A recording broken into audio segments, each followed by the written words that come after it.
নমস্কার। আজকে আমার বিশেষ নিবেদন কবি শুভ দাশগুপ্তের কবিতা দিদি। দিদি, তোর নতুন ফ্ল্যাট থেকে ঘুরে এসে মাকে বললাম সব কিছু খুঁটিয়ে খুঁটিয়ে। তোর ঝকঝকে মোজাইক মেঝে, ইমালশন লাগানো দেওয়াল, আধুনিক ডাইনিং টেবিল, জানালা দরজায় ঝুলানো দামি পর্দা, এমনকি তোর ব্যালকনিতে রাখা বাহারি পাতার টব, সব কিছুই বললাম মাকে। নগেন দত্ত লেনে আমাদের সেই আলো বাতাসহীন একতলার ভাঙা ঘরে বসে মা সব শুনলেন চোখ বুজে। শুনতে শুনতে মার মুখে ফুটে উঠেছিল হাসি, আর চোখে আসছিল জল। তোর ব্যালকনিতে দাঁড়ালে ছড়িয়ে থাকা শহরটাকে অনেক দূর পর্যন্ত দেখতে পাওয়া যায়। বসবার ঘরের দেওয়ালে নতুন কেনা একটা সুন্দর পেন্টিং ঘরটাকে কি গাম্ভীর্যে ভরিয়ে তুলেছে। এসব কিছুও মাকে বললাম। চোখ বুজে শুনতে শুনতে মার মুখে ফুটে উঠেছিল হাসি, আর চোখে আসছিল জল।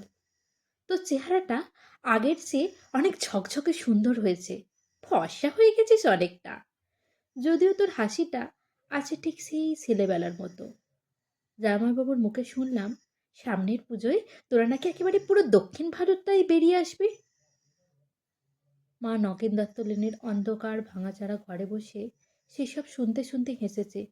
আর কেন জানি না মায়ের চোখে আসছিল জল। সব কিছুই বলেছি দিদি, শুধু তোর ডাইনিং স্পেসে রাখা দুধ সাদা রঙের ওই ফ্রিজটার কথা মাকে বলিনি। তোর বিবাহবার্ষিকীর উজ্জ্বল সন্ধ্যায় তুই যখন গা ভর্তি গয়নায় অপরূপা হয়ে ফ্রিজের মাথায় হাত রেখে হাসছিলি, তোকে যে কি দারুণ সুন্দর লাগছিল মাকে বলিনি সে কথাও। বিবাহবার্ষিকীর সন্ধ্যায় তোর আনন্দ উজ্জ্বল অ্যাপার্টমেন্টে তুই আর জামাইবাবু যখন ওই ফ্রিজটার পাশে দাঁড়িয়ে হাসি মুখে মালা বদল করছিলি, বাবুদের রসিক বন্ধুদের অনুরোধে, আর ক্যামেরার ফ্ল্যাশ ঝিলিক দিয়ে উঠছিল উপচে পড়া খুশির মতো, তখন ঠিক তখনই দিদি তোর চোখের সামনে স্পষ্ট হয়ে উঠছিল হাসপাতালের করিডোরে বাবার ভেঙে পড়া মুখ। ভেতরে মা তখন অপারেশনের পর অচৈতন্য। ডাক্তার এসে বাবাকে বললেন চোখটা বোধহয় আর বাঁচানো গেল না, তাও একবার চেষ্টা করে দেখতে পারেন মাদ্রাজে। যদি সে অবশ্য অনেক টাকার ব্যাপার। হাড়িকাটে আটকে পড়া অসহায় পশুর মতো করুণ দেখাচ্ছিল তখন বাবার মুখটা। সিঁড়ি দিয়ে নেমে আসতে আসতে বাবা আমার কাঁধে হাত রেখে বলছিলেন, কমলাকে সারা জীবন শুধু দুঃখ কষ্টই দিলাম, সুখ দিতে পারলাম না। আজ ওর চোখ দুটোও চলে গেল, সবই আমার কপাল।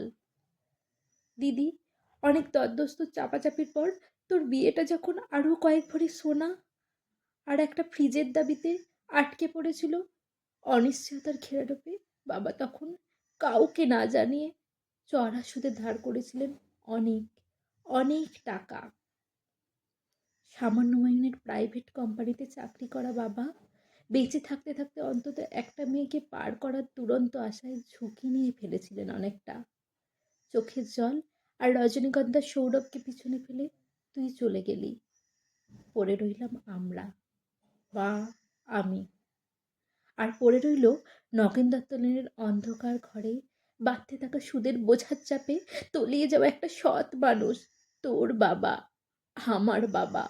দিদি, তোর গা ভর্তি গয়না আর ওই দুধ সাদা রঙের ফ্রিজের কথা মাকে বলা হয়নি কিছুতেই।